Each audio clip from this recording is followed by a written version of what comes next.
Ladies, gentlemen, welcome back. It's your boy Darzus from the D-Trope, extremely excited to be talking about Undead Unluck chapters 150 and 151. And as I'm sure you've noticed, I've been lacking consistency in terms of posting on this channel. You know, Sly Senpai, he's been killing it on the kaiju videos. Go check those out. He posted a Demon Slayer video yesterday too. Check that out. But me, not even posting weekly for Undead? It don't make sense. And let me get back to consistent Darz. You know, he wants to be here. He wants to be in the building, so he's coming back, especially this week, March 25th. We have some updates about the Undead Unluck anime, so I'm gonna be talking about that probably before, during, after, all of it. So I'm back, y'all. Let's get into it. 150 and 151.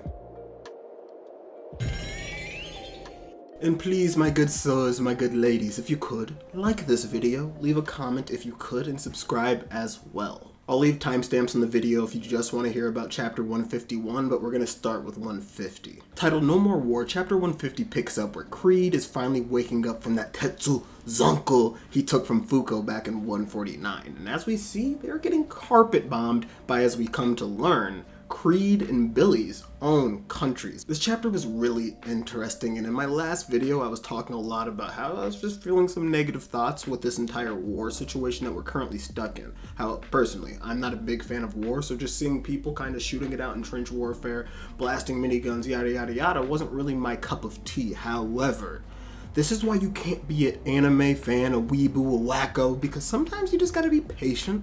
You gotta see everything, think about the entire situation, and wait for things to come to fruition, because even whenever I was complaining about Creed's Negator manifestation, I was like, undecrease. The way that Yoshifumi had portrayed it originally just didn't really hit home with me. I was just like, okay, he doesn't want to decrease, blah, blah, blah. However, as we continued in 150 to see actually the ideology behind Creed, whenever he asked Fuuko, what are you going to do with Disc? And the fact that he wanted it just to get it for his military. He was really sad thinking about the fact, though, that with the disc, his home country was just gonna go and continue to fight wars, even though in reality, this is supposed to decrease them. I felt that, dude. Like, it's the decreasing of war, the decreasing of conflict, and the fact that he gains this negator ability, which, terribly, is only about war. Only about conflict. His ammunition doesn't decrease. It makes him into a literal weapon. Creed is no good other than that. The one thing which he kind of was good at in order to try to stop the things he hated, he turned into that. And I don't know if I'm explaining this well, but like, I felt it. I felt Creed during this chapter, and whenever he linked up with Fuuko, I was a bit confused. I was like, that's really quick for a guy who was just dropping grenades on us, but dude, at this point, you cannot put anything past Fuuko. In order to defeat God, you must become a god, and I think Fuuko, she's on that path. So after Creed and Fuuko decide they're going to combine teams, we switch scenes to Billy and Tella, and this was a very touching, sad, but informative scene to learn about Tella and Billy. Just the connection they have is extremely real and extremely intimate, and it's like, I would understand if y'all started shipping these two characters. Like, I mean, other than like little Tatiana, he doesn't really love anybody, so like, hey, whoever's in that camp, let's start shipping Billy and Tella. Seriously though, Billy comes across Tella in this extremely shell-shocked state where he's not even able to communicate to Billy what's going on. And what's really messed up is, obviously, unbeknownst to Billy, Tella has manifested an ability where he will never, ever, ever, until he gains some communication equipment, be able to talk to Billy again. So, but some insane character development for Billy as we learn more and more how he is so smart, how he is so capable being a blind individual, and that is because his 4 other senses are extremely heightened. Whenever he touches Tella, they have a way to communicate with one another through heartbeats, and it's a really cool thing, just this intimate moment between Billy and Tella, people who are brothers, bonded by war, and I just felt bad for Billy, but this scene was really comforting and really cool to see how these brothers, how these lovers just had to comfort each other in a moment of craziness. So at the end of their conversation, Billy tells Tella that he's gonna go off and try to find Disc. So we get to another scene, and this is what I've been waiting for, family. Like, I'm done with the war stuff. I wanted some negator combat, and this is what we finally got, and holy shite. It was some hard-boiled stuff. A new squadron of special operatives dropped down from Creed's home country. So Fuuko knows that her biggest priority is getting forward to the disc. So her and Gina say that, y'all, I need y'all to handle this business as we rush forward. And this was some dog. Yusai hops up on top of Unbreakable's shield without drawing her sword. A crescent moon slash, which breaks down trees, is unleashed on the surrounding area. And Creed, using some rubber bullets which Fuuko had supplied for him, starts unloading that gat. And this is one of my favorite panels I've seen in a little. This panel with Unbreakable holding the shields up, ducking as Creed just get. Some hard-boiled shit, Yoshifumi. You really out here drawing recently. And then after this, Fuuko obviously reaches the disc with our girl Gina as they get inside. Billy, Tella, wondering what are these people doing as we hop into chapter 151, baby. So this chapter is titled Horizon, and as you all know, we got this really in-depth look at Billy, who he is at this point in his life. And it's so crazy because I thought Yoshifumi was going to, you know, tread a different path, like kind of show us that Billy kind of stumbled down that darker road in his life, that he wasn't, he was like a sillier, nicer, more kind, genuine individual, because it kind of seemed like that as we had learned about him so far. Like, he really cared for his troops, he really cared for Tella, and like, I'm not taking away any of that from him, but he's just still the same menace that we've always known out of Billy, and I loved to see that during this chapter. The opening page is filled with some of the most pivotal moments we saw out of Billy last loop. Whenever he and Undead both listened in on Fuuko and Tatiana's conversation. Whenever he betrayed the Union. Whenever he fought Undead and tried to stop Fuuko from defeating Spring. And whenever he eventually fought alongside Tatiana against Unruin.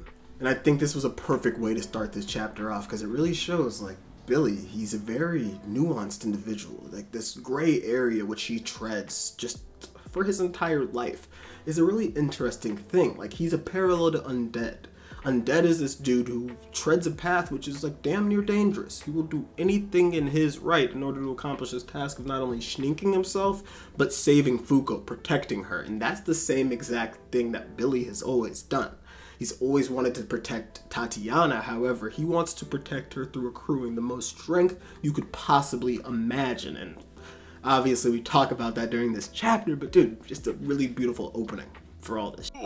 Fuuko and Gina are inside of Disc whenever a notification pops up on the control panel. I think this is just an allusion to the fact that there is an intruder on top of this, and that's Billy. However, I think it's also Fuuko kind of realizing, like, nah, this is not my vehicle to pilot. Let me put this in the right woman's hands, as she hands over the controls to Gina, saying that there's something I must go handle. And as Fuuko prepares to go save Billy, she has an interesting thought within her head. How is she going to save both Billy and Tatiana from these troublesome futures which, you know, are ahead of them? And I think that, as I'm going to talk about later in this chapter, it's going to be one of the craziest things Fuuko has done yet this loop. We come across Billy as this dude is screaming for Tella's help, a blind individual flying on top of this disc, probably with like no understanding of where he is for a second, and I was just dying laughing because, as Fuuko says later in the chapter, it's nice to know that although Billy is still a little bit crazy, he's still that goofy, light-hearted individual who we know him as, and dude, like I mentioned, a parallel to Undead to the T. And just like the previous Billy, this guy is able to switch scripts immediately, going from this goofy, light-hearted facade to this smoking, hard-boiled individual as him and Fuuko begin to converse. And Billy wants to know what Fuuko is actually going to do with the disc. And you know Fuuko, she's a little bit more hard-boiled than you would imagine. She says, "Homie, we are in possession of the disc. It doesn't matter what we would do with it. We got it. What are you gonna do with it?" And Billy showed his fangs. He said, "We'll use it to become the world's enemy. International conflict would cease to be if nations had a common enemy to stand against. Right? Sort of like an Independence Day." And this doesn't even surprise Fuuko. She knew that this is what Billy would say. This sort of ideology, which he holds very strongly to his heart, is something which he has never, ever hid from anybody. He thinks that strength is paramount. And if you have strength, you can protect those you care about. That's why he wanted to drop nukes. That's why he betrayed the Union, because he thought, if I have this much strength, I can get things done on my own. And that's what Fuuko starts to tell him. That ever since he met Tatiana, ever since he found somebody he wanted to protect, he's just been doing the most insane things in the world to accomplish it. Billy has this ideology where he only cares about strength. in order to achieve his goals, which is fairness within the world, he is down to do whatever he has to do in order to accomplish his goal. He thinks that the ends always justify the means. But once again, knowing this is the type of ideology he would hold, Fuuko had prepared for this moment, not only strengthening herself for the past 200 years physically, getting some abs, which, you know what I mean? What do you mean by that? However, preparing this union in order to fight him right now and quote unquote make him believe in somebody else. Hold on to that one. So the Union jumps in several negators strong. Like we have Void, we have Yusai, we have Nico, we have Sean, we have Fuuko, we have Ichiko. Like they are going up against a whole team. I can't even say they.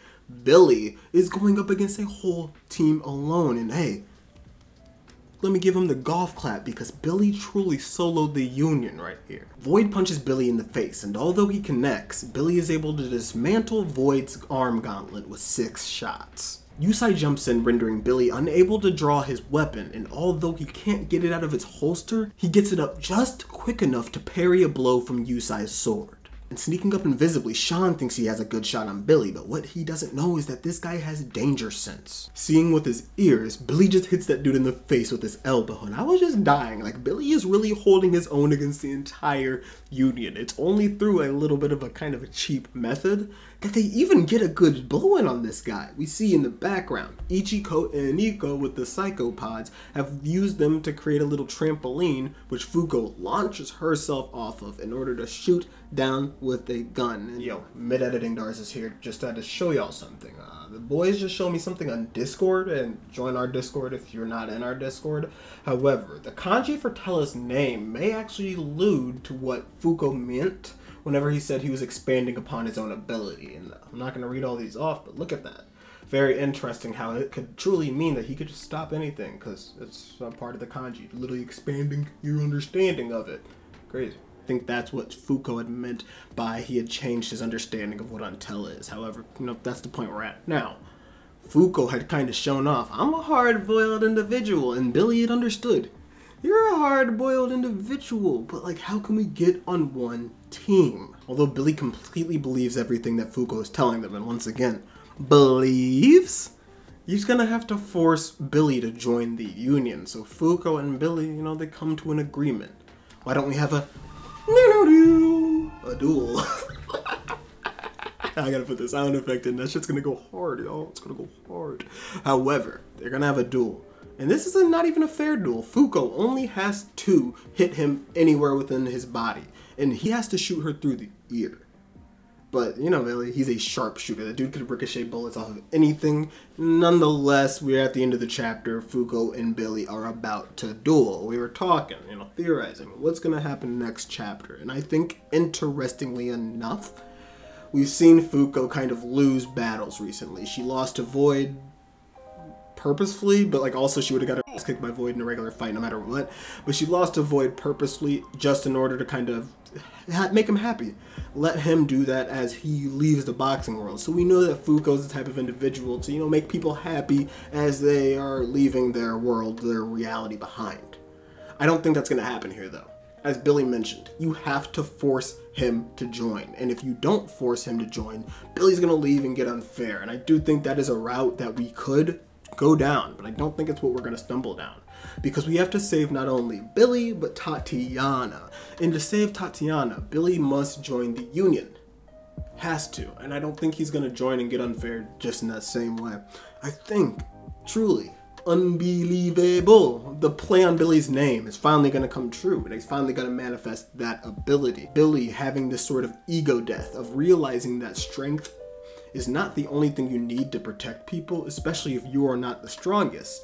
Because Billy thinks only the strongest should fight. And if it's proved to Billy that he is not the strongest, that there are vast amounts of other people out in the world that are stronger than him, that would be the same sort of ego death that people have whenever they manifest negator abilities. Just something that takes away a ideology or something physical that you hold very near and dear to your heart. And I think this idea that Billy loses that sense of reality for himself, the thing that he strives for, the things that he works for. He literally started Horizon Balance in order to gain strength and help the world out. I think that would be an ego death, something that's unbelievable. Come on, bro. Billy's gonna lose the fight. Billy's gonna join the Union. He's gonna go through ego death. Unbelievable will be manifested, an ability that's newer and stronger than anything which he's had beforehand. And here's another part of it why. Fuuko Izumo, a godly figure, a woman who's getting everything freaking done, challenging God right now. And in order to challenge God, you gotta become as God. You gotta start writing your own script. And I think what would work perfectly in terms of Undead Unluck, seeing Fuuko like really challenge God, would be to like challenge the script that God is writing. God said that Billy's gonna get unfair. But what if Fuuko rewrites the script to have Billy get unbelievable? Now that'd be some shit, and I hope this video was unforgettable. I'm out of here.